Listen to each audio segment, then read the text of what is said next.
Costales para po sa kanyang katanungan. Bale, dalawa po ang aking katanungan. Ito po ang unang tanong. Paano po malalaman kung ang mangangaral ay binigyan ng pangunawa para may ipaliwanag ang salita ng Diyos? Pangalawa po, paano kung ang isang Katoliko ay nagpabautismo sa Iglesia ng Diyos, pero umaaten pa rin sa dating reliyon? Mawawala po ba ang bisa ng bautismo? Yun lang po at maraming salamat. Una, yung tanong ng kapatid na JB, paano malalaman kung ang mangaral ay binigyan ng pangunawa? Alam mo kapatid, malalaman mo naman yung walang unawa eh. Pag nalaman mo yung walang unawa, malalaman mo yung may unawa. 1:7 ng Timoteo. Na nagsisipag na sang maging mga guro ng kautusan, bagaman di nila natatalastas kahit ang kanilang sinasabi, kahit ang kanilang buong tiwalang pinatutunayan. Ayon, merong nagnanasa na maging guro ng kautusan ng Diyos. Gusto nila magturo sila sa tao ng kautusan. Pero sabi ni Pablo, hindi nila natatalastas. Yung natatalastas, ibig sabihin nun, nauunawa.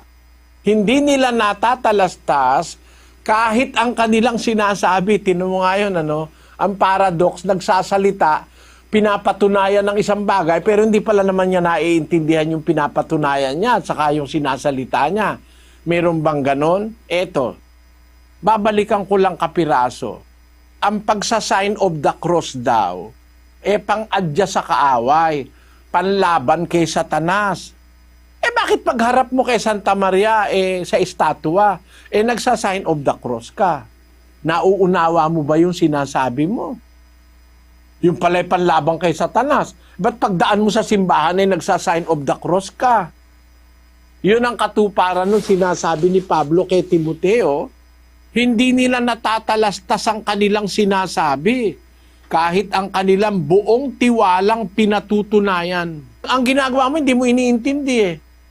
Hindi mo iniintindi yung ginagawa mo eh. Yung pala'y panlaban sa kaawa yung sign of the cross.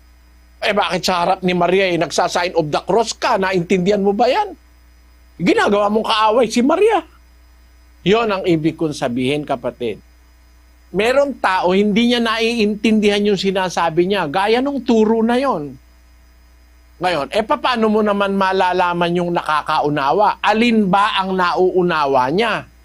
Kasi, kung kailangan ng pagkaunawa, alin ang mauunawa mo? Halimbawa, ako, nangangaral ako. Alin ba dapat kong maunawa? Ang dapat ko bang maunawa kung paano niluluto ang adobo? O kaya kung paano pagluluto ng kare-kare? Yun ba dapat kong maunawa? Mangangaral ako eh. Dapat ang maunawa ko, aral. No? Sa Isayas, ganito ang ating mababasa. Ang dapat na maunawa, aral. 29-24. Sila namang nangamamali sa diwa ay darating sa pagkaunawa at silang mga mapag-upasala ay mga tututo ng aral. Ayon, ang dapat maunawa yung aral ng Diyos. Paano mo ngayon malalaman kung ang isang mangangaral may unawa? Di alam niya yung aral ng Diyos. Sabi ng hula kasi, namamali sa diwa, darating sa pagkaunawa. Ang mapag-upasala, matututo ng aral. Yun ang dapat maunawaan, ang aral ng Diyos. Ang mangangaral, dapat nauunawaan niya yung aral na kanyang iniaaral. Alam mo, marami ngayong mangangaral, di niya naiintindihan yung inaaral niya eh. Alam mo kung bakit, kapatid na JV? Basahin natin ang 2:20 ng Roma. Tagasaway sa mga di nakaalam, guro ng mga bata, na sa kautusan ay mayroon kang anyo ng pagkakilala at ng katotohanan. Ikaw nga na nagtuturo sa iba, hindi mo tinuturuan ang iyong sarili? Ikaw na nangangaral sa tao na huwag magnanakaw, nagnanakaw ka? Ikaw na nagsasabing ang tao ay huwag mangalon niya, ay nangangalon niya ka? Ikaw na nasusuklam sa mga Diyos-Diyusan ay nanakawan mo ang mga templo? Ikaw na nagmamapuri sa kautusan, sa iyong pagsuway sa kautusan ay niwawalan mo ng puri ang Diyos. sapagkat ang pangalan ng Diyos ay nalalait ng mga hintil dahil sa iyo, gaya ng nasusulat. Maliwanag na merong mga mangaral, hindi niya naiintindihan yung ginagawa niya, nangangaral siya halimbawa, hindi niya naunawaan. Bakit? Ang pruweba siya mismo eh. Hindi niya alam yung sinasabi niya, hindi alam yung kanya ipinangangaral. Bakit? Nagtuturo kay ka sa iba, hindi mo naman tinuturuan ang sarili mo. Nagsasabi ka sa tao, wag mangangalon niya, nangangalon niya ka. Ikaw na nagsasabing wag magnanakaw, nagnanakaw ka. Yun ang mga hindi nakakaunawa, kapatid. Ang mauunawa kasing dapat maunawa yung aral. Kaya ang sabi ng Diyos sa 3:13 ng Kawikaan, pakinggan mo. Mapalad ang tao na nakakasumpong ng karunungan at ang tao na nagtatamo ng kaunawaan. Sabi ng Diyos, mapalad ang tao na nakakasumpong ng karunungan, ang tao na nagtatamo ng kaunawaan. Alin ang mauunawaan mo? Di yung salita ng Diyos, yung aral, yung karunungan ng Diyos. Yan kasing nasa Biblia, karunungan ng Diyos ang tawag dyan eh. That is the wisdom of God. Yun ang dapat maunawa, pangunahin na ng isang mangangaral. 4:7 ng Kawikaan. Karunungan ay pinakapangulong bagay, kaya't kunin mo ang karunungan. Oo, sa lahat mong kukunin ay kunin mo ang unawa. Ayon, ang utos ng Diyos sa isang mangangaral, ang karunungan niya, yun ang pinakapangulong bagay. Hindi karunungan ng mundo yan ha. Hindi karunungan ng sanlibutan, magkaiba yun eh. Ang kailangang matutunan ng mangaral, maunawa, yung karunungan ng Diyos. Yun ang nangyari sa mga apostol eh. 2:6 ng unang Korinto. Gayunman, ay nangagsasalita kami ng karunungan sa mga may gulang, bagaman hindi ng karunungan ng sanglibutang ito o ng mga may kapangyarihan sa sanglibutang ito, na ang mga ito'y nangauuwi sa wala. Pagkaiba yung karunungan ng sanlibutan, nauuwi lang sa wala. Kesa dun sa karunungang itinuturo ng mga apostol. Sabi niya, nagsasalita kami, sabi ng mga apostol, ng karunungan. Bagaman hindi ng karunungan ng sanlibutang ito, sapagkat ang karunungan ng sanlibutan, nauuwi lang yan sa wala eh. Pero ang sinasalita nila, yung karunungan ng Diyos. Yun ang kanilang naunawa, yung aral ng Diyos, yung salita ng Diyos. Dapat alam ng mangangaral yun. Alam niya na bawal ang mandaya.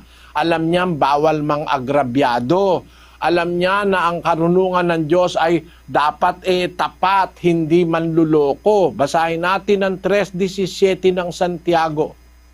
Ngunit ang karunungang buhat sa itaas ay una-unay malinis sa kamapayapa, banayad, madaling panaingan, puspos ng kaawaan at ng mabubuting bunga, walang inaayunan, walang pagpapaimbabaw. Yung karunungang buhat sa itaas, yung aral ng Diyos, yung salita ng Diyos, unang-unay malinis, saka mapayapa, banayad, madaling panaingan, puspos ng kaawaan at mabubuting bunga, walang inaayunan, walang pagpapaimbabaw, walang plastikan. Ang mangangaral na meron niyang karunungan na yan, makakaunawa siya ng salita ng Diyos sa Biblia. Doon mo malalaman kung ang mangangaral may unawa. Alam niya yung aral. Parang mag-isip ka, no? May mangangaral ngayon, hindi alam ang Biblia eh. Magsasalita, 1 oras hindi nagbabasa ng Biblia eh. Dapat ang ministro, nagbubuka ng bibig na may karunungan. Yung aral. Pagka binuka mo yung bibig mo, may karunungan, may aral, ibig sabihin, babasahin mo sa Biblia. Kasi nasa Biblia yung karunungan ng Diyos eh. Pag ang mangangaral, nagdadaldal lang, hindi nagbabasa ng talata, hindi nakakaunawa yon. Ang ikalawang tanong ng kapatid na JB, paano ka isang Katoliko magpabautismo sa Iglesia ng Diyos, pero umaatin sa dating relihiyon? Ang maipapayo ko sa ganon, huwag ka munang magpabautismo. Kung hindi mo pa natitiyak na totoo, huwag ka magpapabautismo kasi para kang yung, parang yung kawikaan Tagalog, namamangka ka sa dalawang ilog. Masama yung namamangka sa dalawang ilog. Hindi pwedeng dalawa ang isip mo. Parang tama yung Katoliko, tama yung isa, pupunta ka pa rin doon, babalik ka pa rin. Mali sa Diyos yun. Santiago, Kapitulo 1, versikulo 8. Ang taong may dalawang akala ay walang tiyaga sa lahat ng kaniyang mga paglakad.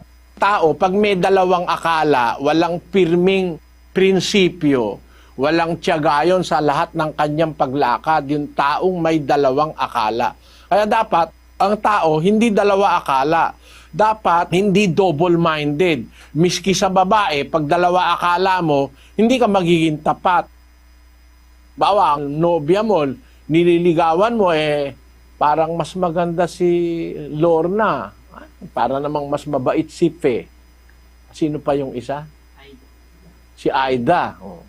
Si Aida at si Lorna at si Fe. Oh. Tapos yung sabi nung isa, sana dalawa ang puso ko. Yung isa nga lang, hindi mo alam gamitin, dadalawahin pa. Lalo na nagkagulo. Kaya mali yun, kapatid.